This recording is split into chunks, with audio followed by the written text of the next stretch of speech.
ഏവരും വളരെ ആകാംക്ഷയോടുകൂടി കാത്തിരുന്ന ആ നിമിഷങ്ങൾ ഇപ്പോൾ ബിഗ് ബോസ് വീട്ടിൽ പിറന്നു വീണിരിക്കുകയാണ്. ജാസ്മിന്റെ ഉപ്പയും ഉമ്മയും ആ വീടിനകത്തേക്ക് കയറിയിരിക്കുന്നു. പതിവിന് വിപരീതമായിട്ട് ഏകദേശം 20,000-ലധികം ആൾക്കാരാണ് ഇന്ന് ലൈവ് കാണുവാൻ വേണ്ടി വന്നിരുന്നത്. സാധാരണ രാവിലെ സമയത്ത് ഇത്രയും ആൾക്കാർ, ഇതിന്റെ പകുതി പോലും ആൾക്കാർ എത്താറില്ല എന്നുള്ളതാണ്. ഇന്നത്തെ വേക്കപ്പ് സോങ് പതിവിലും താമസിച്ചാണ് ആരംഭിച്ചത്. ജാസ്മിനൊക്കെ നല്ല ഉറക്കത്തിലായിരുന്നു. പാട്ട് കേട്ടുകൊണ്ട് ആ ഉറക്കത്തിന്റെ മൂഡിലാണ് ജാസ്മിൻ എഴുന്നേറ്റ് വരുന്നത്. അവിടെ പാട്ടിനൊപ്പം ഡാൻസ് ചെയ്ത് തുടങ്ങുന്ന സമയത്താണ് വലിയ വാതിൽ തുറന്നുകൊണ്ട് ഉപ്പയും ഉമ്മയും കയ്യിലൊരു വലിയ ടെഡി ബിയറുമായിട്ട് അകത്തേക്ക് കയറി വരുന്നത്. അപ്രതീക്ഷിതമായി വാപ്പയുടെയും ഉമ്മയുടെയും മുഖം കണ്ടപ്പോഴേക്കും ജാസ്മിൻ പെട്ടെന്നൊന്ന് സ്റ്റക്കായി. ഓടിച്ചെന്ന് ഉമ്മയെയും വാപ്പയെയും കെട്ടിപ്പിടിച്ച് കുറേ നേരത്തെ കരച്ചിലായിരുന്നു. തുടർന്ന് അവർ ജാസ്മിനുമായി റൂമിനകത്തേക്ക് പോവുകയാണ്. റൂമിനകത്ത് ചെന്നിട്ട് കരഞ്ഞുകൊണ്ടിരിക്കുന്ന ജാസ്മിന് ഒരു വലിയ മെന്റൽ സപ്പോർട്ട് കൊടുക്കുകയാണ്. എന്തിനാണ് മോള് കരയുന്നത്? മോള് ഈ വീട്ടിലേക്ക് വന്ന സമയത്ത്, ഞങ്ങളെ വിട്ടുപോകുന്ന സമയത്ത് അന്ന് ആരൊക്കെ നിനക്കുണ്ടായിരുന്നോ അവരെല്ലാവരും ഇപ്പോഴും നിന്റെ കൂടെയുണ്ട്. ഉമ്മയും ഉപ്പയും പൊന്നും മാത്രമാണ് എന്നാണോ അതിന്റെ അർത്ഥം? അഫ്സലും ആ കൂട്ടത്തിലുണ്ട് എന്നും കൂടി കൂട്ടിച്ചേർക്കുകയല്ലേ? അന്ന് ആരൊക്കെ ഉണ്ടായിരുന്നോ അവരെല്ലാവരും ഇപ്പോഴും നിന്റെ കൂടെയുണ്ട്. പിന്നെ ഒരു കാര്യം അത്തായിക്ക് മോളോട് പറയാനുള്ളത്, മോള് മോളായിട്ട് നിൽക്കുക, ഒറ്റയ്ക്ക് നിന്നുകൊണ്ട് ഇവിടെ കളിക്കുക. ഒരാളുടെയും സഹായം മോൾക്ക് ഇവിടെ ആവശ്യമില്ല. ജാസ്മിൻ പറയുന്നു, എനിക്ക് കുറെ കാര്യങ്ങൾ പറയണമെന്നുണ്ട്, പക്ഷേ ഇപ്പോൾ എനിക്കത് പറയാനും പറ്റില്ല. അപ്പോൾ വീണ്ടും വാപ്പ പറയുകയാണ്, ഒന്നും ഇപ്പോൾ പറയണ്ട, അതൊക്കെ നമുക്ക് വെളിയിൽ വന്നിട്ട് പറയാം. ജാസ്മിൻ പറയുന്നു വീണ്ടും, എന്റെ ഫീലിങ്സ് നിങ്ങൾക്കറിയില്ലേ, എന്റെ ലൈഫിൽ ഇത്രയധികം ഞാൻ തോറ്റിട്ടില്ല.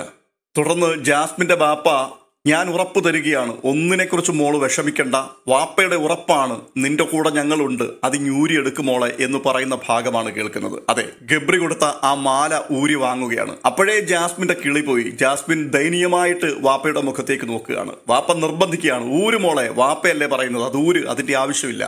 അപ്പോൾ ജാസ്മിൻ പറയുക, അത്ത എനിക്ക് ആകെയുള്ളത് ഇത് മാത്രമാണ്, വാപ്പ വിടാനുള്ള ഒരുക്കമില്ല, മോളെ ഞങ്ങളൊക്കെ നിനക്കുണ്ട്, നിനക്കതിന്റെ ആവശ്യമില്ല, ഞങ്ങളെല്ലാം ഇപ്പോഴും നിന്റെ കൂടെ ഉണ്ടല്ലോ, പിന്നെ എന്തിനാണ് ഇതൊക്കെ?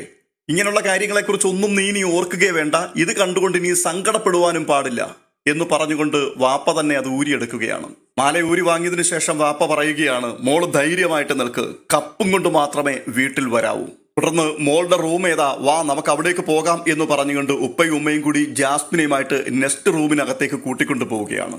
അവിടെ ചെന്ന് കയറിയതിനു ശേഷം ഗബ്രിയുടെ ഫോട്ടോ ജാസ്മിന്റെ വാപ്പ എടുത്തു മാറ്റുകയാണ്. ഇത് ഞാനിങ്ങ് എടുക്കുകയാണ്. ജാസ്മിൻ പെട്ടെന്ന്, ഉമ്മ, ഞാനിവിടെ വന്നു കയറിയപ്പോൾ എനിക്ക് ആകെ ഉണ്ടായിരുന്ന ഒരു സപ്പോർട്ട്, മെന്റൽ സപ്പോർട്ട്, ഇവിടുത്തെ അന്തരീക്ഷമൊക്കെ നിങ്ങൾക്കറിയാമല്ലോ, ഇവിടെ മുഴുവൻ ആൾക്കാരും എന്നെ ഒറ്റപ്പെടുത്തിയപ്പോൾ എൻ്റെ കൈക്ക് പിടിച്ച് ഞാൻ കൂടെയുണ്ട് എന്ന് പറഞ്ഞൊരാളാണ്.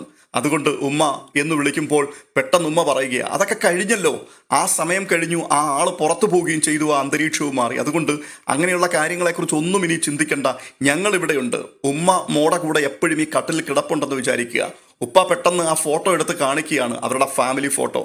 ഈ ഫോട്ടോയിൽ നീ നോക്ക്, ഇത് ഞങ്ങളുടേതല്ലേ, ഞങ്ങൾ ഇവിടെയുണ്ട്, എല്ലാ പ്രശ്നങ്ങളുടെയും നടുവിൽ ഞങ്ങളുണ്ട് എന്ന് തന്നെ നീ ചിന്തിക്കുക. ഈ ഫോട്ടോയിലേക്ക് നീ അപ്പോൾ നോക്കുക. വീണ്ടും ജാസ്മിൻ കരഞ്ഞുകൊണ്ട് പറയുന്നു, ഉമ്മ നിങ്ങളൊക്കെ പുറത്തല്ലേ ഉമ്മ, എനിക്കിവിടെ ആകെയുള്ളത് ഇത് മാത്രമാണെന്ന് പറഞ്ഞാൽ ഗബ്രി അകത്തുണ്ടെന്ന്. അപ്പോൾ ഉമ്മ വീണ്ടും പറയുകയാണ്, എല്ലാവരും പുറത്താണല്ലോ, നീ അത് ഓർത്ത് വിഷമിക്കരുത്, നിനക്ക് ഞങ്ങളുണ്ട്, ഞങ്ങൾ ഒരു കാലഘട്ടത്തിലും ഒരു കാരണവശാലും നിന്നെ വിട്ടുമാറില്ല, നിനക്ക് സമ്പൂർണ്ണ പിന്തുണയുമായിട്ട് നിന്റെ ഒപ്പം ഞങ്ങളുണ്ട്, അതുമാത്രം നീ വിചാരിച്ചാൽ മതി, വേറെ ഒരു മാറ്റവുമില്ല. വലിയൊരു മെന്റൽ സപ്പോർട്ട് ജാസ്മിൻ അവർ കൊടുക്കുന്നു. അപ്പോൾ തന്നെ വളരെ ശാന്തതയോടും വളരെ തന്ത്രപരമായിട്ടും ഗബ്രിയിൽ നിന്നും അടർത്തി മാറ്റുന്നു. ആ മാലയും ഫോട്ടോയും ഒക്കെ എടുത്തു മാറ്റിക്കൊണ്ട് ഗെയിമിലേക്ക് കൂടുതൽ ശ്രദ്ധിക്കുവാൻ ജാസ്മിനെ ഉപ്പയും ഉമ്മയും കൂടി നിർബന്ധിക്കുന്ന കാഴ്ചയാണ് കാണുവാൻ സാധിക്കുന്നത്.